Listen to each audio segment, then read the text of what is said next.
প্রিয় শিক্ষার্থীবৃন্দ, আসসালামু আলাইকুম। আজকে আমরা কথা বলবো হচ্ছে সি প্রোগ্রামিং এর ফার্স্ট ক্লাস নিয়ে। তো সি প্রোগ্রামিং এর ফার্স্ট ক্লাস করার জন্য হচ্ছে আপনার প্রথমে লাগবে হচ্ছে একটা এডিটর। তো এডিটরটা হতে পারে হচ্ছে আপনার অফলাইন এবং কি অনলাইন। তো অফলাইন অনলাইন এটা কোনো বিষয় না, আসলে বিষয় হচ্ছে যে আসলে আপনি প্রোগ্রাম কোথায় লিখতেছেন এবং কি আসলে আউটপুটটা প্রপারলি পাচ্ছেন কিনা, আপনি প্রপারলি শিখতে পাচ্ছেন কিনা, এটা হচ্ছে আসল জিনিস।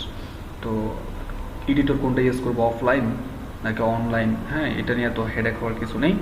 সো এক্ষেত্রে আপনারা অনেকে অনলাইনের যে প্রোগ্রামিস যে অনলাইন কম্পাইলার আছে এটা ইউজ করতে পারেন, এবং কি হচ্ছে যে কোড ব্লকের যে সফটওয়্যারটা আছে আপনারা এটা ইউজ করতে পারেন। হ্যাঁ, তো তো কোড ব্লকটা কীভাবে সেট আপ করে নেবেন সেটা পূর্বের ভিডিওতে দেখানো হয়েছে। সো এক্ষেত্রে আগের ভিডিওটা দেখে নেবেন, আপনাদের জন্য সহজ হবে। তো এখন আমরা প্রথমে আজকে পাস্ট প্রোগ্রামটাকে আমরা দুই জায়গাতে আমরা কোড লিখবো এবং আউটপুটটা দেখব। তো প্রথমে দেখবো হচ্ছে আমরা কোড ব্লকে কীভাবে আমরা আউটপুট দেখতে পারি প্রোগ্রাম লেখার পরে। So let's get started. First of all, একটা সি প্রোগ্রাম শুরু করার জন্য আপনাকে কী করতে হবে? একটা সি প্রোগ্রাম করার জন্য আপনাকে নিতে হবে হচ্ছে যে ফাইল থেকে আপনাকে একটা এমটি ফাইল নিতে হবে। যেহেতু আমরা এখানে প্রজেক্ট করতেছি না, আমরা আমরা কিছু কোড লেখার মাধ্যমে আমরা আউটপুট দেখবো। এটা হচ্ছে ছোটো ছোটো প্রজেক্ট, তো এটা কোনো বড় কোনো প্রজেক্ট না। হ্যাঁ, তো এই ক্ষেত্রে আমরা ফাইল মেনু থেকে নিউতে গিয়ে এমটি ফাইল যে অপশনটা আছে এটা সিলেক্ট করব। দেন হচ্ছে আপনার এখানে তো কোড লিখলে আউটপুট আসবে না। তো এটার জন্য কি করতে হবে, আপনি যে প্রজেক্টের যে ফাইল নেম আছে ফাইল নেমটা লিখে এটাকে সেভ দিবেন প্রথমে। তো আপনার প্রজেক্টের ফাইল নেম কী হবে, যেহেতু এটা আমাদের ফার্স্ট প্রজেক্ট, সো এই ক্ষেত্রে আপনি লিখবেন হচ্ছে FIRST first project program, first program, কোনো স্পেস দেওয়ার দরকার নেই। সো ডিরেক্টলি সেভ দিবেন। তো ডেস্কটপে একটা ফোল্ডার করে নেবেন, যে সি প্রোগ্রামিং নামে একটা ফোল্ডার করে নেবেন। আপনার চাইলে যে কোনো নাম দিতে পারেন, হ্যাঁ এটা কোনো ম্যান্ডেটরি না।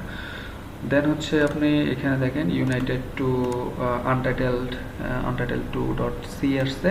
তো ডট সি এক্সটেনশনটা থাকবে, তো এর পূর্বে হচ্ছে আপনারা নামটা রিনেম করে দেবেন। হ্যাঁ, রিনেম করে দিয়ে কী করবেন, এখানে ডট সি কিন্তু এক্সটেনশনটা মাস্ট বি রাখবে। হ্যাঁ, এটা ইরেজ করবেন না আবার। তো এখানে আপনি লিখবেন হচ্ছে ফার্স্ট প্রোগ্রাম। এটা লেখার পরে দেন হচ্ছে আপনি কী করবেন, সেভ দিয়ে দিবেন। হ্যাঁ, তো ওই ফোল্ডারে কিন্তু এটা সেভ হয়ে গেছে। তো সেভ হয়ে যাওয়াতে এটা কি হয়ে গেছে দেখেন, সাথে সাথে এটা কিন্তু আপনার সবুজ হয়ে আসছে। হ্যাঁ, তো এখন আপনার সেই কাঙ্ক্ষিত ফার্স্ট প্রজেক্টে লিখে স্টার্ট করতে পারেন। তো অনেকে জানে, অনেকে জানে না কীভাবে শুরু করতে হয়, সেটাও জানে না। সো আমি ধরে নিলাম যে কি আপনারা কিছুটা জানেন, কিছুটা জানেন, এবং কি আসলে অনেকটা জানেন না, এরকম একটা পার্সন, মানে বিগিনার পার্সন হিসেবে ধরে নিলাম। সো এই ক্ষেত্রে দেখেন, আমি সবসময় আপনাদেরকে নিজের মতো করে শিখাতে চেষ্টা করি, যাতে করে আপনারা সহজে বুঝতে পারেন এবং কি আপনারা কাঙ্ক্ষিত লক্ষ্যে পৌঁছাতে পারেন।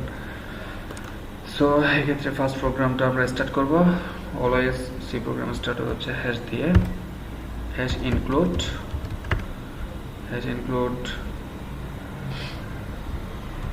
দেন হচ্ছে আপনার লেস দেন গ্রেটার দেন আপনার সিম্বল ইউজ করবেন, stdio.h। এটুকু লেখার পরে হচ্ছে আপনারা কি করবেন, ইন্ট মেন একটা ফাংশন নিয়ে নেবেন। ফাংশনের কি করতে হয়, একটা সেকেন্ড ব্রেক শুরু করতে হয়, সেকেন্ড ব্রেকেট দিয়ে এটাকে শেষ করে লাগে। হ্যাঁ, আমরা একটা ইন্ট মেন ফাংশন নিয়ে নিলাম। এই ক্ষেত্রে এই মেইন ফাংশনের ভিতরে কি করতে হবে, এখানে আমরা যেটা আউটপুট হিসেবে দেখতে চাই সেটা করবো। এখানে যেমন কি রিটার্ন করবো, কি রিটার্ন না, প্রিন্ট করবো। আমরা যে কোনো একটা টেক্সটকে প্রিন্ট করতে চাই। তো প্রিন্ট অ্যাপ করার জন্য এখানে আপনার যেহেতু টেক্সট প্রিন্ট করবো, সো এক্ষেত্রে স্ট্রিং ইউজ করতে হবে, ডাবল কোটস মানে স্ট্রিং ইউজ করে আমরা এখানে কি লিখবো, হ্যালো ওয়ার্ল্ড।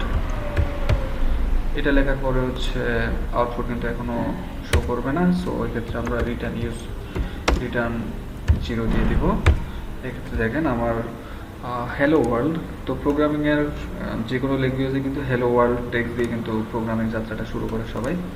এক্ষেত্রে আমরাও কিন্তু আম, সেটার উপর বেস করে আমরা হ্যালো ওয়ার্ল্ড টেক্সট প্রিন্টের মাধ্যমে আমরা সি প্রোগ্রামিংটাকে শুরু করলাম। সো এই ক্ষেত্রে আমরা আমাদের প্রোগ্রাম লেখা শেষ, আমরা এখন সেভ দিয়ে দেবো, কন্ট্রোল S দিয়ে সেভ দেবো।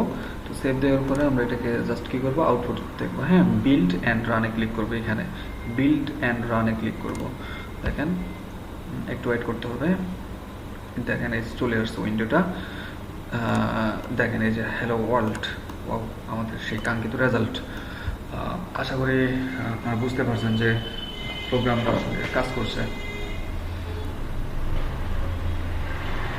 প্রোগ্রাম কাজ করলে আসলে একটা মজার বিষয়, সেটা হচ্ছে যে কি, সরি,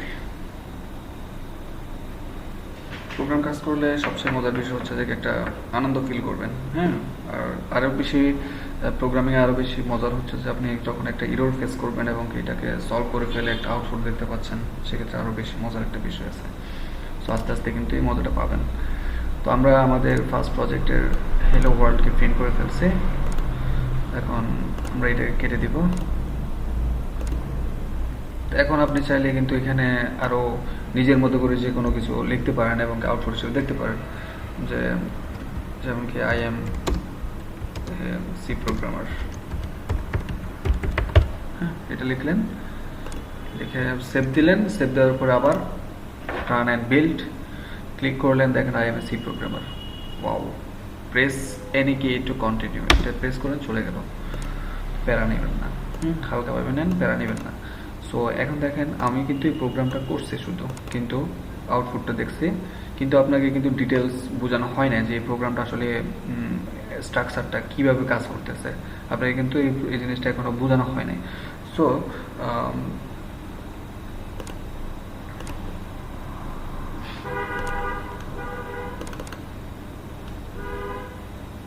সো এই ক্ষেত্রে আমি বলবো যে কি পরবর্তী ভিডিওটা দেখেন, যে সেখানে আমি বিস্তারিত আলোচনা করছি যে কিভাবে প্রোগ্রামটা আসলে কাজ করছে এবং কি কোন স্টেপের পরে কোন স্টেপ কিভাবে কাজ করবে না করবে, আমি সব কিছু পরের ভিডিওতে নিয়ে আসতেছি। সো পরের ভিডিও দেখার জন্য আমন্ত্রণ রইল। Thank you.